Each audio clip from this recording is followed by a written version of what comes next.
Spears, bows, and magic. These are the three things that you should be considering every time you build an army with the High Elves. These are the three areas that they're strongest in, and by and large, something that practices these will tend to do quite well for you. So welcome to Elven Plot Armor, and today we are running through formations for every single legendary lord, but we'll also be covering the early to mid to late game considerations. So each lord will show a different part of the game, as well as the specificities to that particular lord when they're addressed. So unfortunately, you're gonna have to kind of watch the whole way through to get the full story, but these are all formations that I use. I only play on legendary. These will absolutely dominate, and they've all been catered to be very accessible and easy for you to get great results with. Even if you hate battles, my job here is to try and make it so you enjoy battles.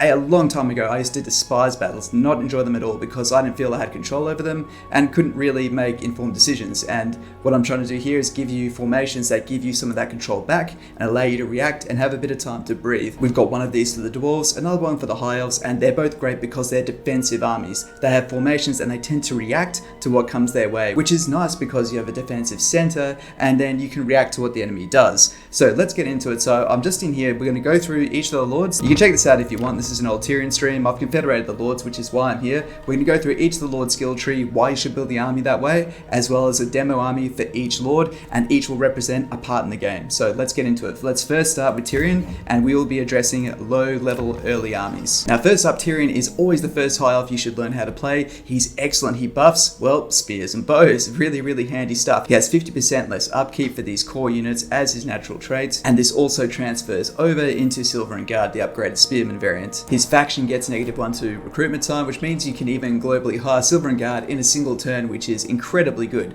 So how should you tool out Tyrion? Let's quickly look at him. Well, his personal tree really does focus on boosting the Empire as a whole. So he's basically a leader that's looking after everyone more than he is general, but boy is he a good general. He's great on the battlefield. So which units should you buff? Now this might seem simple, but just spears and bows. Absolutely compulsory is 3 points in Bowmaster. Every single High Elf lord that exists should have this. This is a non-negotiable. Depending which way you go, I still always think that combined elites is absolutely worth it. Put at least 1 point. That 4 to melee defense is very good for holding the line. For someone like Tyrion, he gets improvements to Silver and Guard, so we want to maximize this at some point. But moving across, you want favorable wins with every single lord as well. So that is an absolute non-negotiable, and we'll get a movable force as well. Because Tyrion has a slight exception here. With most of these other armies you see, I'm going to replace the archers for Sisters of Avalon. Now one thing about Tyrion is that he gets half-priced archers, so you can get a massively amazing discount army primarily focused around magic and characters with a core of basic archers. Silver and Guard on the front allow Tyrion and the casters to do most of the heavy lifting, because let's be honest, that's kind of what they do.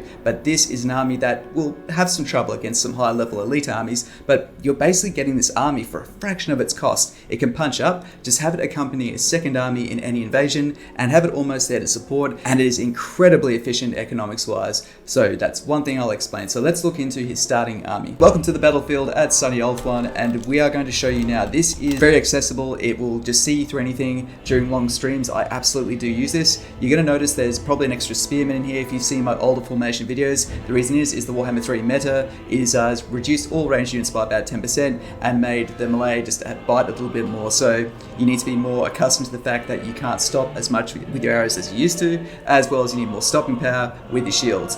We've got all the tools, you just have to rekey them, but this is a formation that can see through anything. So what we're going to be left with is a formation, and on the outskirts and periphery, we will have what I call support units, and these will typically be the units that you begin with. Tyrion begins with a Phoenix, Silver Helm, Shielded Cavalry, not bad.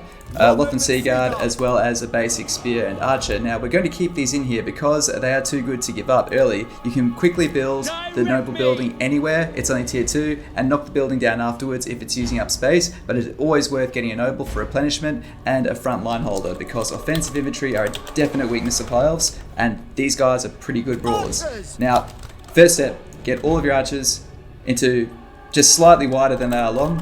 Alright, get the first, next two, and then one. Hold Alt, left click, and pull them back.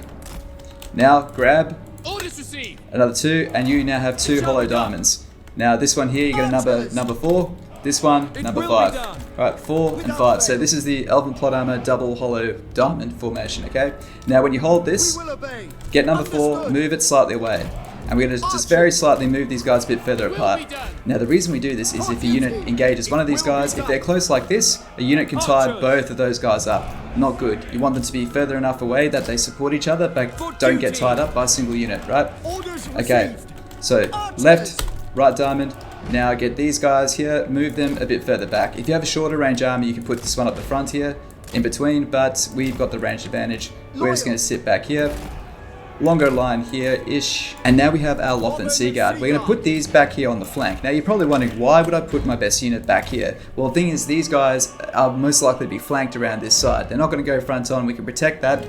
Also, they have a slightly shorter range than your typical archers. I like to have these boxes of units with similar range. If you have artillery, it would go here, but I don't like artillery with high elves, so I typically use flying units like this to take out enemy artillery and then keep it land-based. That's just playstyle, nothing wrong with using artillery if that's your jam. We'll go silver helms on the other flank. So you basically want your cavalry and flying units on the wings here. And here is the most important thing. So you need 5 melee infantry. If you have swordsmen, something like that, they can count towards those 5, but you want heroes and infantry. So let's get 3 infantry up the front here. So we've got 1, 2, 3, like this, okay? So these two act as the outer front corners, and this one in the front center here, so they will absorb all the front. In mold formations I didn't have this, you need more melee in Warhammer 3.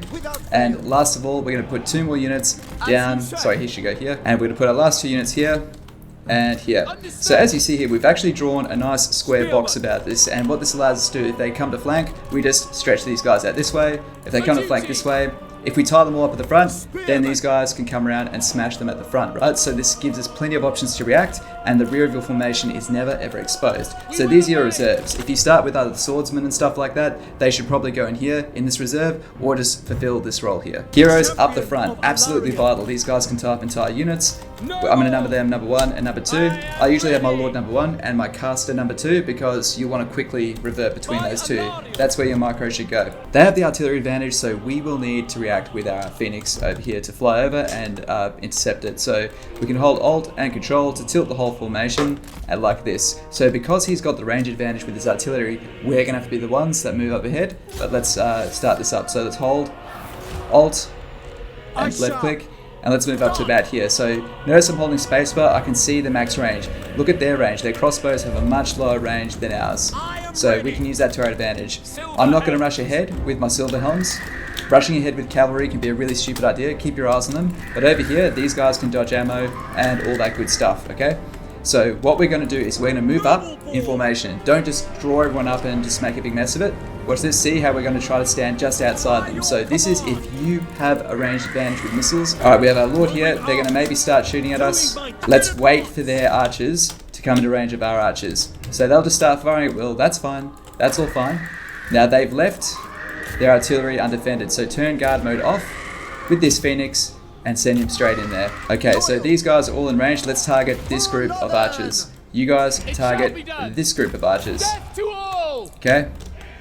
So these guys can do the same. Understood.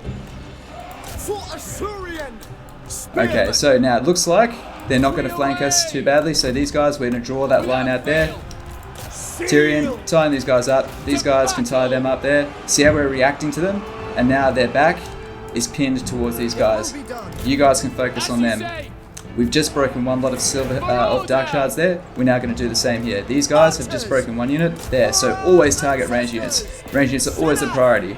So here we can now check their hero with our hero. I'm going to use this rear guard here. Okay, and turn guard mode off and chase those guys away. This line of infantry needs to react to that. Looks like we've just routed another unit of dark shards. Let's focus them down, and we're going to focus down with this unit of dark shards as well. See, so we're disabling the range because that's where their power lies. Even with units, factions that don't have great range, you should usually try to focus that down. Now this rear guard here, we can use to focus down these chariots. Quite a dangerous unit. As you say. Alright, that's broken. So now that we're just trying to stop them from shooting. You're probably noticing that common theme. Just stopping them from firing at us. I think we focused on the wrong guy there. Whoops. Okay, tie up. They're tied up. Good. And they're all firing. Keep firing. So guard mode is on currently, so they won't chase after units. Always have guard mode on and skirmish mode off by default. They are a death sentence to have on. Okay, they've left their lord just standing there firing crossbow. That's probably a good chance for us to finish them off. Okay. See now, our backline's got nothing else to defend here. We're going to run him up here. We can now use our horses over here to rat down their units. Okay, this flank here is looking pretty close to breaking, so let's provide some extra moral support. Okay, it looks like we got some other wise guys here coming back. Let's, oops, so now you see this, how they're standing on top of each other? Bad move. Hold, Alt, Control, pivot them around and get them out of there, right? Don't have them on top of each other. They won't fire properly if they're standing on each other. Now that the fight's over, Control A to get everyone and turn off guard mode. Now they'll start chasing them down. Now we want them to lead their formation. Target their characters. You get gold, like experience and gold based on what you kill now. So focusing down characters is a great way to do it. Use your horses to hunt down, say, this enemy lord who would normally get away. Just a quick reminder guys, if you are enjoying the video, please consider liking and subscribing, it really helps out. Ask any question in the comments, I answer everything. And if you'd like to talk strategy, feel free to join the Discord. Cheers. And there you go, 200 losses to 1200 losses. Easily done. Just a very easy to use formation and able to react to whatever's there. Plus they had the artillery advantage and it didn't really count for much. So that last formation was one that you can use at the start of the game with any High Elf Lord. That didn't really take into account Tyrion's own personal traits, although it does make good use of them because all the primary units there are ones that he gets a 50% discount on. Now, this same formation is the same core that we can use for most things. We often just change the units, but we're now going to look at Tyrion's late game army. And you're probably thinking, what the hell is with all these basic archers? Now, there's something to be said when units start to rank up. Like, a lot of people are really attached to their starting armies, the units that come with them, and they like to rank them up and keep them alive for as long as they possibly can. You lose some along the way, but especially regular archers, you can choose to replace them with Loth and Seaguard, and I've got a couple here. The difference between Loth and Seaguard and basic archers is range-wise nothing. Basic archers actually have a longer range. The only difference between Loth and Seaguard and regular archers is Loth and Seaguard are equipped to deal with melee with a spear, but if this is a unit that sits in the middle of these diamonds that never gets touched, that extra value is never being used, and we're basically inflating our upkeep. Now, mark my words here, your army only needs to be as good as it needs to win. Every dollar that doesn't go towards winning and every dollar that overkills is money wasted and could go towards construction, building better units, better economy, or even a second army that can defend or attack new territory, right? So our goal here is to make efficient armies that can punch well above and handle most things. Now this call will see you through, but we're going to keep this the whole way through the game with Tyrion. And why is that? Well, it's so damn cheap. As long as we put him with a caster, which we're going to, we can really take on just about anything. If he needs more help, we'll just get a second army, but either way, he can go around taking the easy provinces really, really efficient. This has never let me down. So we've got our basic core of archers. Now we choose to try to take these guys head on or move a little bit more to one side, which I think we'll do here. We've got really great line of sight over here, so let's try this over here. So now, what are we going to do? We're going to get a Silver and Guard. So this is the upgraded Spearman. You need DLC to get this, so I've got a backup if you don't run DLC. So this is the replacement to the Spearman. You should be running 1, 2, 3, 4, just like you did before. But if you don't have these guys, you can use the Loth and Seaguard. And these guys will also fire missiles, so they're also good. Now, at the late game, the other thing you can do is just make a whole army of Loth and Seaguard, and they're quite defensive. It's a really good no-brain army. It is paying a lot for just an army that's essentially firing basic missiles. So it's not an efficient army, it's an easy-to-use army, right? So if you want an easy army, then go for it, right? But if you want to learn how to play a little bit better, try to be sparing with these and see if you can defend this squishy interior. Heroes are excellent for pinning the enemy in place. We're going to hotkey the heroes and place them just in front of our ranks here, and instead of a middle lot of spearmen, we're going to put Tyrion himself there, and he's on his horse. Now most of the time you don't want your heroes on horses. They will automatically be placed on horses, chariots, things like that. Now chariots can be good for certain heroes, but in a faction like the High Elves that infantry can be a bit weak comparatively, we need to have these heroes that will pin the enemy down and check their enemy heroes. So super important, make sure your noble stays on foot. Unless you're versing someone with an artillery advantage, then you can take the flying mount. But basic melee units should try to avoid horses, go for big heavy flying mounts or big heavy mounts. Horses and light nimble mounts are for casters, and they should be darting around and avoiding the enemy. Archers as well. So how does an army in the late game compete when it's got mainly basic units? One word, magic. Magic is super overpowered in this game, and it will continue to be despite being nerfed. And I always like to go fire mages with the high elves because we get this very lovely sun dragon mount. It's the only one which gets the dragon mounts. There's other good laws of magic, life and high are also very good with them, but fire is really dependable, and I do like this mount. Now, because we're lacking some armor piercing, we need some armor piercing, so we're going to get a star dragon, also as a flyer to give us some reach. Now, if you have the wood and the paunch, get an arcane phoenix instead. They're easy to use, and they're going to be overall more effective against your biggest threats. So also, I don't recommend managing 2 dragons at once. Your mage gives you a dragon, you got one, get a phoenix. They're wicked at hunting down lords, it won't let you down. Let's start the fight. Eager for battle, happy to serve. Now, it's quite a common practice to be able to fly ahead and then start damaging the enemy before they even come close. What you want to do is get them before they get into formation. Probably a better mount for a mage is going to be an eagle because they're a bit more nimble, but man, the ability just to fly over units and then just cast magic like this, it just does so much damage, and you can really decide fights before they've even really started. Just watch my Dragon Mastery guide, it'll teach you how to avoid projectiles because it is definitely art. And another reason why I would recommend phoenixes over dragons. Now back here, we're getting shot at just a little bit. Let's now focus down this unit of shades. That's their armor piercing archers. And we'll shoot down these guys. Oh. Forward, cleanse the land. Making my way. With me, glory awaits. The ability to use magic really is a difference maker for us. And if you do anything like Dragon Breath, it needs to be down the length of the unit like this. See how it's getting all of the units like that. And that unit is broken. We can now focus down this unit here. Understood. As you say. Loven Seaguard. It shall be done. Okay, making sure no one's at the back of our formations. Of Anarian, by Assyrian. Oh. So getting a bit distracted. Now, another great technique is also to use your shielded units. Another reason why shielded infantry is so good. And see these guys, they're archers, so they're actually skirmishing away because they don't want to get into contact with these guys. And what we've done is we've stopped them from shooting. This is such an effective technique. And we managed to crack a fair decent amount of armor with basic units. Easy. Next we have Alarielle the Radiant, and she gives 15% extra missile strength to Sisters of Avalon and Handmaiden units, so lo and behold, guess what we're going to focus on? The same thing you should virtually focus on for every single High Elf Lord, barring a couple. She has 2 trees, but I mean, you can't turn down this one here, which improves your diplomacy, gives you more Handmaidens, and it buffs Sisters of Avalon in melee, so you can't turn this down. Buffing the best unit in the game, as well as global recruitment, essentially, of Handmaidens. We did Confederate her, so I didn't get to spec this out, but of course, maxing out your healing and going down this line is great, but again, you want 3 points in Bowmaster, and at least 1 point in Militia Master. It will help hold the line. If you're scoffing at that, you're probably a Warhammer 2 player. Trust me, this will go a very long way for you. Even just 1 point. Probably for Alarielle, I would just go 1 point just to move to the next one, because of course you want favourable wins.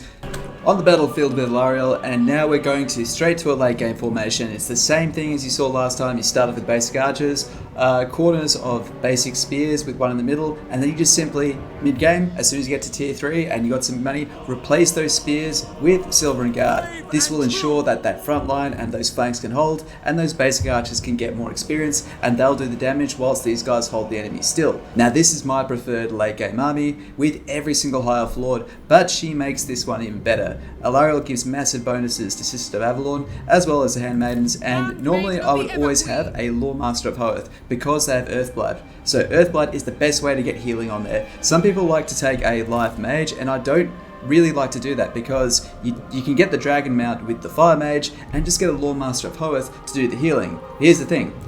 Alarielle is also a Life Mage, so she's got that covered. Both Nobles and Handmaidens can replenish your army, so as long as you've got like one of each in there, you should be fine. But more importantly, the Noble on foot is probably the best, and as always, put him up here at the front to absorb the brunt of the enemy. We don't have a Lore Master of Hoeth, who's normally better, but in the campaign, we don't get these buffs here, this is just a throwaway custom battle, but in the campaign, we would have more buffs on our Handmaidens thanks to Alarielle. Now, of course, defending the flanks, we have our trusty Silver and Guard, and they will not let you down. Normally we have one more in the middle here, but we're not going to go that way. Instead, we're going to have Alarielle here on her bird, and she can just pin the enemy in place. Against certain enemies, you probably would want that extra shield in there, but I don't know, these girls, they shred pretty good. Sisters of Avalon are still very, very overpowered. And now instead of a dragon, you want to get the Arcane Phoenix. This is in many people's views, their best unit in their entire roster, and I can see why. Now, I'm more comfortable with dragons because I made Imrik. I've been using them a long time. We're pretty comfortable with breath attacks. This is so much easier. It's a bombardment attack. It raises from the dead. People fucking hate dealing with this thing, and it's pretty damn obvious why. It's very, very powerful, it's very fast, and it snipes lords. It is just a really, really nimble, effective thing, and it attacks characters, the one thing that the High Elves can be a bit weak at dealing with. Last but not least, we of course have that mage, and she is on her Sun Dragon mount, and normally I throw my flying units on the flanks. They're basically your cavalry replacement here. This map does suck a bit. I wish I didn't pick it, but we're here now. We're going to nuke these guys, but anyway. So heroes at the front, as usual you can cast as they're approaching, always a good idea. Any good opportunity for breath attacks, take it. Oh, that was a good burning head. As you can see, working with the length of the units when they're set up in formation is something you can really, really abuse. So these are all armor piercing magic arrows. We can see that they're going to flank here, but we'll also move here, just reacting to what they do as they approach, like that. Now we do not want that getting in, so chariots are very, very dangerous for High Elves. Let's drop that. Alright, now they don't have any artillery. Now would be a good time to send out Alarielle over there, so this is another good reason it's good to have your flying units hotkeyed. As you see, I'm weaving with Alarielle, now I'm weaving with my dragon, weaving with Alarielle, and I'm not going to, I could use magic to nuke them. I'm trying not to use magic and just win the whole battle based on that, because otherwise you won't get to see the formation. So now occasionally you'll have this happen, right? Now if we didn't have these guys here to react, we would be in a whole lot of trouble, but we do, so it's okay. Without fail. Now we're going to send these guys out, but look how fast these guys move, it's just amazing. Very easy to use ability, much easier than breath. Look at that. Basically deleted a whole unit, and more importantly they're so fast. If you want to be cheesy and just waste all their ammo with this thing, you absolutely can. Right, we'll get him to go down and snipe that enemy unit. I go then. Awaiting orders. Alright, we've pushed them off the map. Alright, nothing's behind us. Let's now realign our units so they're facing forwards. And this fight is basically over. And that was relatively easy. You can replace the rear to Silver and Guard with Phoenix Guard if you're really worried about them having big monsters, or if they're super monster heavy, then you can do that, because this is only a tier 3 infantry. It will get eventually beaten, but it is recruitable 1 turn, 2 turns globally. You can often reduce that. It is such an awesome dependable infantry. It is one of their best units without a doubt.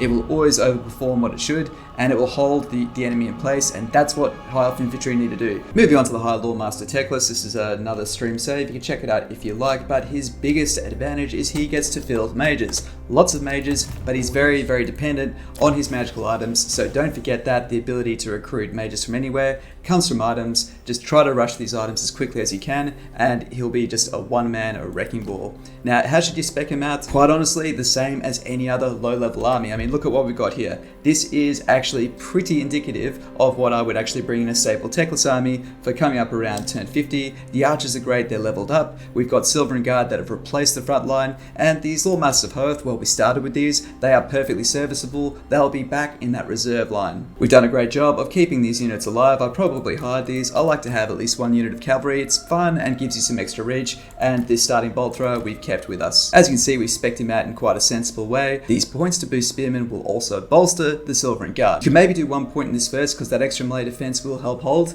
but 3 points in this is always a high priority as well, although going across the magic line first to get 2 points in net of Ammontok as well as Chain Lightning is going to really help you. Fiery Convocation is possibly my favourite spell in the game. Once you get him on his Phoenix and give him a potion, it's not too difficult, but getting there might be a bit of work, so just follow the basic starting army like this and then replace your spears with Silver and Guard, get some heroes, and it's honestly going to see you through to the end game because he can handle most things himself. Now on the battlefield as Teclis, I'm now going to show you basically what to do if a big ass Doomstack is going to come at you late game. So this is a late game one, so the Silver and Guard, I would still run these into the very late game, right?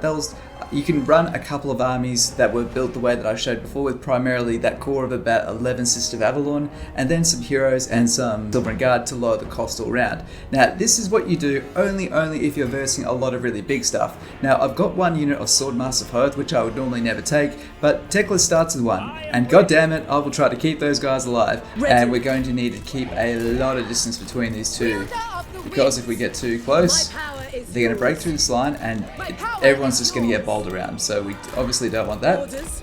Let's set up here. We don't want to be in the bushes. Our arrows will just get stuck in there. We'll also have a Phoenix Guard on the other flank here. We'll have to run them down once the fight starts, but that's okay. And over this flank here, of course, in the rear, we have another Phoenix Guard. And up the front here, we'll have our Swordmasters of Hoth. At least they can block some projectiles. It's not amazing, but we also know we're versing a very melee-heavy faction here. Now, against someone with a lot of arrows, these guys really aren't going to last too much longer than the Silver Guard on the front line. They've got definitely better armor, but they've got no shields. So the Silver Guard are blocking 55%. These guys aren't blocking at all, and these guys are only blocking 35%. So normally I would have the aforementioned Silver Guard mixed in army, but if you just have to, you've got one chance to build one army, there's a big stack like this, you will need the heavy guns. If you have the time to recruit Phoenix Guard, they will obviously perform better on the battlefield versus lots of large units like we have here. So this is purpose built, a counter Doomstack, if you will. We'll start with our heroes up the front as always. Mage at the side here, we'll do as much damage with magic as we can. I will actually do a bit of magic damage this time, I've been trying to avoid it. We've got ourselves an Arcane Phoenix as well to help snipe out any artillery, and these flying units will be the basic reach. So this is why some people love artillery with the high elves. I do not. I prefer to use flying units to get around the inadequacies that the range can't deal with, because you'll never really outgun anyone who's truly great at artillery with the high elves. So we've managed to lure the mobile units towards us. This can often be really useful. We're a bit injured, so let's cast Earthblood on him as he comes past. There we go. Earthblood, incredibly useful. Ready. For order. Alright. My power is yours. Now everyone focus him down. Moving out.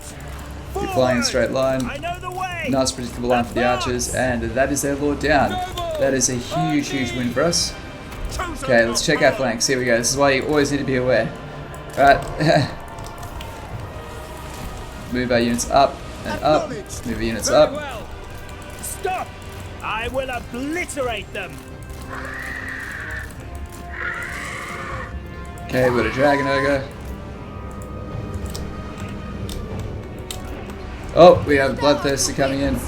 Okay, so what we'll do is we'll get all of these guys to focus this Bloodthirster down. Sometimes the best thing to do is just to focus on one thing at a time and get it to stay still. We're going to use Teclis to keep it still. He's got his bound fiery convocation. I'm going to take a shot in the dark, it probably won't work. Awaiting orders. Ulfwan Mage. Oh, just missed. There we go, we've got a couple. Okay, that's that unit down. Alright, so these guys are winning that engagement, but normally you wouldn't even need this power, right? So these guys are winning that. The Silver Guard would just hold them still, and then we just redirect our arrows to take them out. Moving out. Yes! Draw back! And everyone's able to support each other. Pretty much just doing what we normally do, using this one unit of heroes here to give a great line of sight advantage to these guys. So holding the unit still at this point here, it's basically clean up. For the Ever Queen. Yes. Crush them. Let's focus these guys Making down. my way. Oh, It is done. Going. Awaiting orders. alright, take down.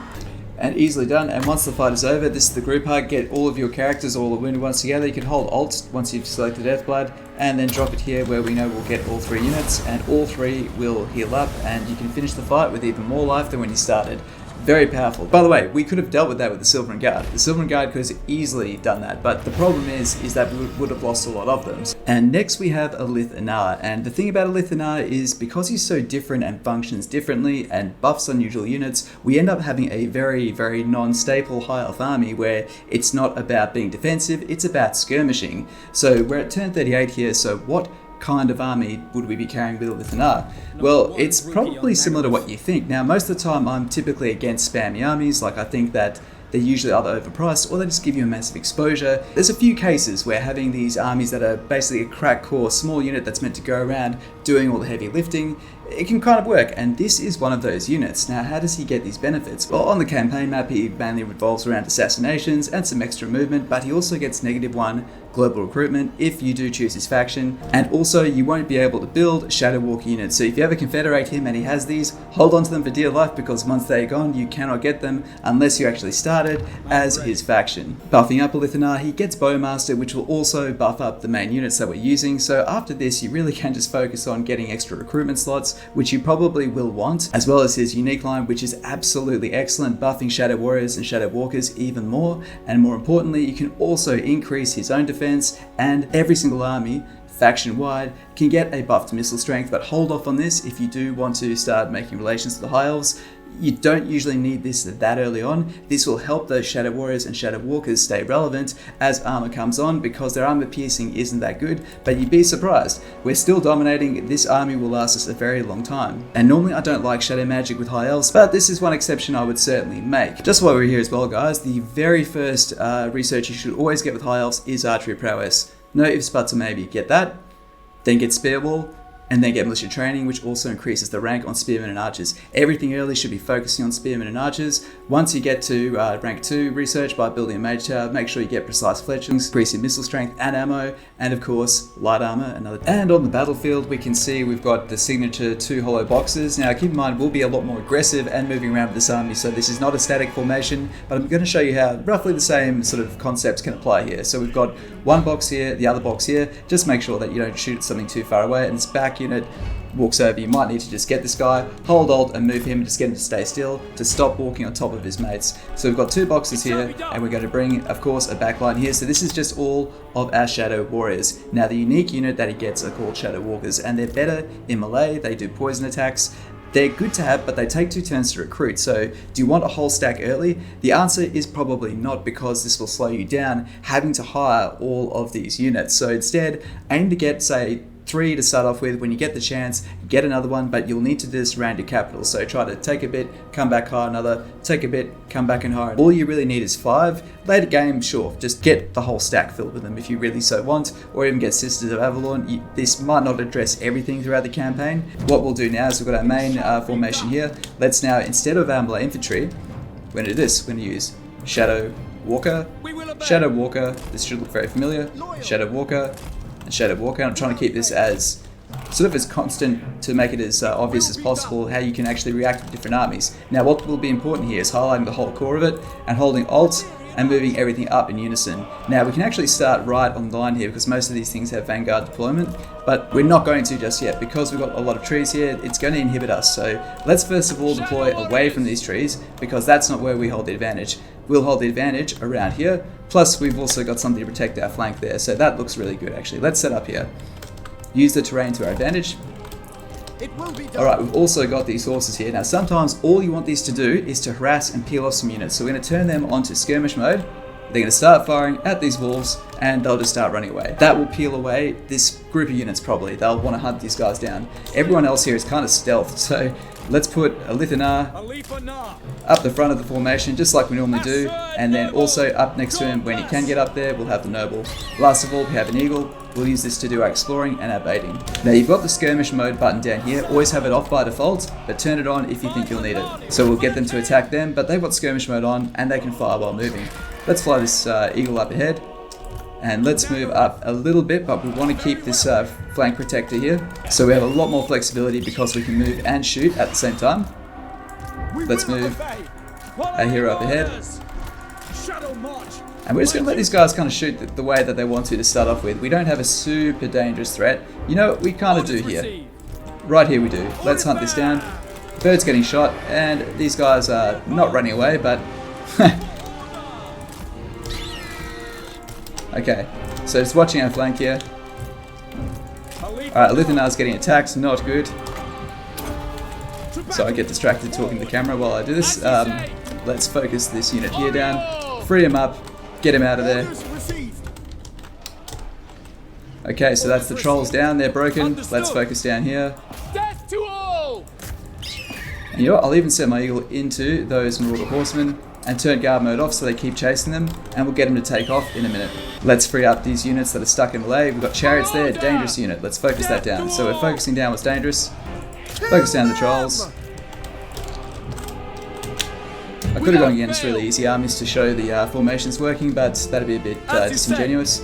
This shows that things can go wrong, right? Formations, a lot of formation videos show you this formation. They don't show you how to deal with when it falls apart, because formations will fail. Things will get through. You need to know how to deal with it. So we've got these back units here now. Because they're ranged, they can just keep supporting. We now need to focus down the biggest threats that are hurting us. Let's go for the chariots here, because they can just really bowl through our units. Check out our heroes, they're good. Alright, we'll get our eagle to get out of there as well. Alright, so we've got some really heavy armor piercing units. So normally in the campaign, this is a custom battle, in the campaign, your arrows will be doing a lot more damage, reloading faster. So this fight would probably be over by now. So let's keep shooting. Need to use this mislead ability, I forgot to use that earlier. Alright. And we'll tie these guys up. Alright, so we'll shoot these skin walls in the back. Alright, now we could put these guys in skirmish mode and get them to kite these guys back, but I think we'll be okay. I think we'll be alright. Let's snipe the Lord, that'll hurt their leadership. Oops, so don't shoot the guys that are broken, we need to get the guys that are really dangerous running away first. So it's sometimes good to keep shooting them until they shatter, but if there's more dangerous units, you need to stop them attacking by breaking them first. Alright, so we've got a unit that's run out of ammo here. We're going to send them up ahead to push away these horse archers. Shoot the horse archers. Gave them a lot of heroes. I don't know why I did that. I just made things hard for myself. But we're firing a lot slower than you would. In the campaign, you'd have all the campaign buffs, and that would make this much easier. So just focusing down anyone that's not broken, even the odds. Without fail, for all one. Alright, so this unit here is running away. Let's make sure guard mode's off, and he should finish him and peck him to death. Understood. Eagles are really, really useful with armies like Alith and Anar. They're just really highly mobile. They can bait a lot of ammunition if you are so inclined. I don't bait typical missiles like archers. I think that's a bit cheesy, but I do bait artillery. You cannot go in with an artillery disadvantage. Now, what we could have done there is just thrown all our guys on skirmish mode and had them kite back, and that also does work, but I wanted to show you this is the other way you can work it. Sometimes, if they have cavalry advantage, they'll push all your units around, and it makes like a spaghetti network, and you can't really deal with it. But if you are so inclined, especially if you have the numbers advantage, put a couple of units on the flanks, because they can stealth, remember, and just keep them on skirmish mode, and just like we did with the horses, and against armies like this with lots of characters, which tend to be something the High Elves can't struggle with. Moving on to my main faction, Imrik of Caledor with the Knights of Caledor. This is good because this is one of mine, so it will have him spec'd out the way I would have spec'd him out. So with Imrik, also very important, it is worth going for Quartermaster, which will reduce your upkeep, and getting extra campaign movement is going to really help you in the Darklands. Bowmaster is absolutely vital, but in this case I don't spend points on Militia Master. We're going to just use Sisters of Avalon and Dragons by the late game. Imrik specialises in getting more nobles, so you can get the nobles to hold the front line for him, and that's how you get around having to use your basic spears. You're still going to use basic spears, but you don't need to invest in them. Going down his personal tree is absolutely necessary to bolster the army-wide armour. More buffs to dragons. I typically don't worry about this. Cavalry speed is just, it's not worth it. Ashen Field's very useful. Dragon Pact is a bound spell. Blazing Lance. Just, yeah, there's so much to do, but bolster is melee defense, melee attack, and then more melee defense when you get the points. Lord of Dragons, amazing debuff. This will help you instantly slay dragons. I've got a ton of content on Imrik, so check out the channel. I've got a dragon guide, a few other things that will help you get his dragons easier. Scope it out, it's all there, but let's focus on the army. Well, let's see what we've got here. So this is turn 62, and I'm still rocking this. How is that? Well, the reason is I've got a fire mage who's on a dragon, and Imrik himself is on a dragon. Two of these nobles, they're on foot. Keep your nobles on foot, just like I said, and they will help hold the line here. A couple of silver and guard to keep the flanks protected. We have favourable winds here, so we are getting some benefit from having these level 7 archers. I have trouble letting go of my starting archers once they're at level 7. Like, you can't let go of that. I would tend to pass them to another army rather than disband them. And this is why it's important to get units that will have legs. This is why rangers are absolute garbage. Don't worry about rangers. They will get beat up very, very shortly after you get... We've got another army here, globally recruiting a few silver and guard, worth the wait, and hiring some locally produced horse archers. Very, very useful. So this is what you do. Don't ever build the stable, but you will capture one. When you capture one, hire those units and then trash the stable. The same with barracks. So here we are on the battlefield with Imrik, and this is what we're going to do. Is we're going to basically act like we've fought with this army the entire campaign. And is there any reason to upgrade from basic archers? Well, you kind of can, but you don't really actually need to. As long as you replace the spears, you don't really need to replace the archers. The archers are an excellent way of keeping your cost down, and as they rank up, they will do increasingly more damage. Now, you can change these to Loth and Seaguard, but the reason why I prefer to stick with basic archers and Silverin is simply because the Loth and Seaguard are a hybrid unit. If you hire Loth and Seaguard, this is going to go straight back to rank 0, and the ones in the middle aren't even engaging in melee, so you're paying for value you're not actually consuming. Upgrading the sisters makes sense because the arrows change, but if the arrows don't change, I prefer to specialize on the units that will do their job. Especially with a bunch of pansies holding bows like this, it's not going to be pretty when that line falls apart. So we've got 1, 2 hollowed circles, got 1 extra unit of archers, we'll put them up here. If you're playing as Dark Elves or anything like that with short range, this is the best place to put this last archer. If they have a range advantage, you'll want your spears up here on the front. So now we have Imrik himself. We're playing late game, so him and his mage are on their dragons. They'll be spearheading the charge. Now we're playing late game saying that we've managed to get all of our dragons, and we're going to put each of them on the flanks. It's a nice big open map, fortunately, so we're going to go back to about here. We want to buy ourselves a little bit more time, and we can start with these dragons over here, and we'll just basically do some harassment with these guys. Let's get started. That army on the ground will easily overpower us, so we need to be able to react.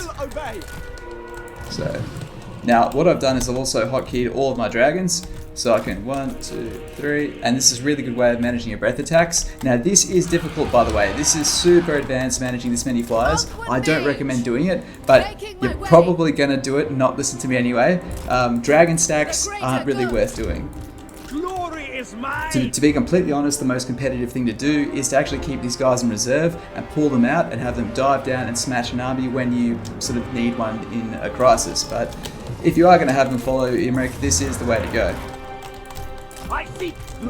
Now I'm going to try not to nuke the whole army with magic, but that's what you'll tend to find is both these two can win the whole fight. We could win this with just basic archers and some silver and guard, but like I said, you're not going to listen to me, are you? I go then. We're just going to make sure we're keeping ourselves moving. Oh, they're stuck. Goddamn magic. So using those hotkeys, cycle around so you can double tap and it'll show you where they are. Really good way of keeping tabs of your dragons if you have many of them.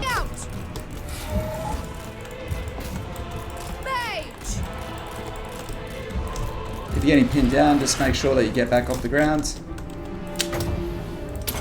The winds rise.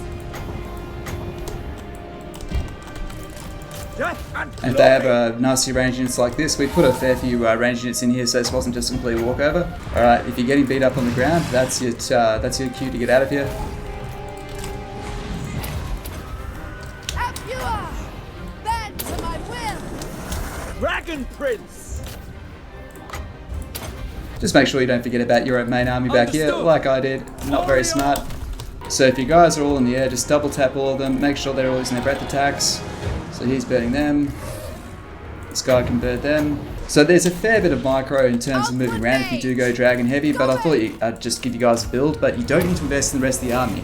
You're either going to go full dragon heavy or not. Don't build just armies full of dragons, like 10 dragons. I mean, you can, but you will win on auto-resolve with just probably 5. That is such a waste of money. You'll be just expanding in one direction when you could be expanding in literally 5 other directions. If it's a cost-efficient, cheap unit like Alith and Anar, go for it. If it's an expensive unit like this, think about where your efficiency lies, because your army only needs to be as good as it needs to be to win.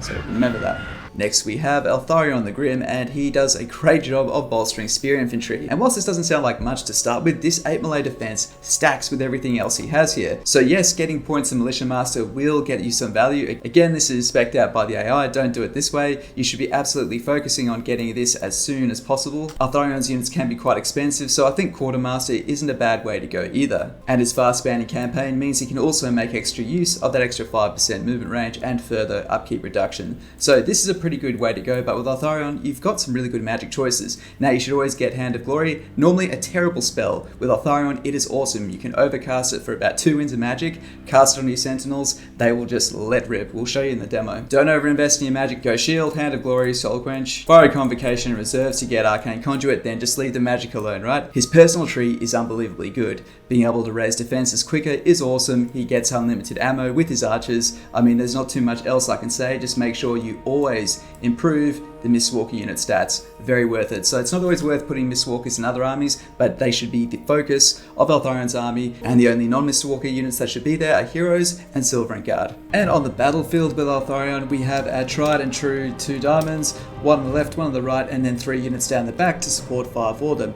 These are the Sentinels of Astaril. This is the premium unit that you should be aiming to get with Eltharion. It has a whopping 215 range. The only weakness is it reloads really slow. So enter Eltharion. So when this fight starts, you want to have your most highly leveled Sentinel of Astaril up here on the front, and what we'll do is we'll keep overcasting Hand of Glory, which increases their fire rate, and we'll really pin down and smash one of the key units before they even get close. Now, you can get this down to 2 wins of magic overcasted if you use this item. So make sure you get 2 points in Hand of Glory with Eltharion, because this is very fun and very worth it. Now, we'll still actually use Silver and Guard because he gets some awesome buffs to Spearmen inside his army. So how are we going to do this? Well, this looks a bit different, right? But it's kind of the same. Normally we go 1, 2, 3, 4, 5. We don't have that many Spearmen in this army, so what we'll do is have these guys on the sides here. If someone tries to flank us, we stretch down here. If it looks like they're only at the front, we can then come around and support over there. And now, of course, the big bad boys, the Knights of Torqueval. Now, you might be wondering why I only have 2 of these inside our army. These are so expensive. You can really overkill the cost in this army, and this is the one unit I think I would throw in any other army that Everest can field. Most of the time, Mystwalker units, they're only really amazing in Eltharion's army, and Eltharion can still make great use of basic archers and spears. But this is a unit that's so good, but it is really expensive. Though anything it runs into, it's really great anti-large, really great armor piercing. And to support them, we have a life mage, which we'll put in the middle here. And because there's 4 entities sharing all this life, each has a lot of life. So they're likely to still be alive when they come back. We'll cast Earthblood to heal them back up. But once the enemy's dead, it caps off the healing there, because you can't resurrect unless you are an undead faction. But instead, what we'll do is we'll bring them back, heal them back up, and then send them back out again. So these guys are also going to be a check for any cavalry that come in. So they kind of negate the need for having a second round of spears here. But these guys, I deliberately gave them a catapult advantage. Lots of big enemies, and we'll see how we deal with it. Keep in mind that this is nowhere near the potency as it would be in campaign. This is a throwaway custom battle. A lot of the reload speed, the damage is much less. So if you're not wowed by this, it's about teaching the formation. I keep having to feel like I have to reiterate that.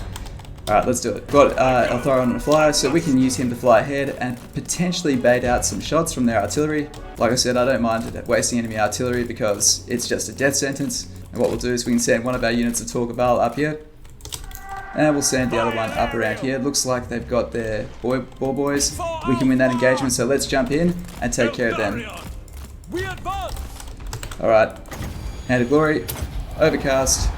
And let's target that Ragnarok Spider with all these guys. Loyal. Orders received. Got some Seal. March. Avenge the fallen. This is great use of anti-large on the flanks. We've got 1 unit tying up some cavalry there. This unit here, as soon as these guys get a chance, we'll move in here. So it looks like we're not going to get flanked. We can stop that. This unit's going to stop these guys. Let's branch out, and we can tie them up here. Alright. Attack! It will be Let's focus these guys down. They're getting a bit close to comfort. As you say. And let's move our troops up. Orders received. We away. Normally your cooldown to Hand of Glory would be way less. Glory matters not. Alright, let's focus down this rogue idol. It's really going to hurt us. Awaiting orders. Battle calls. And we'll take down this giant. Without fail.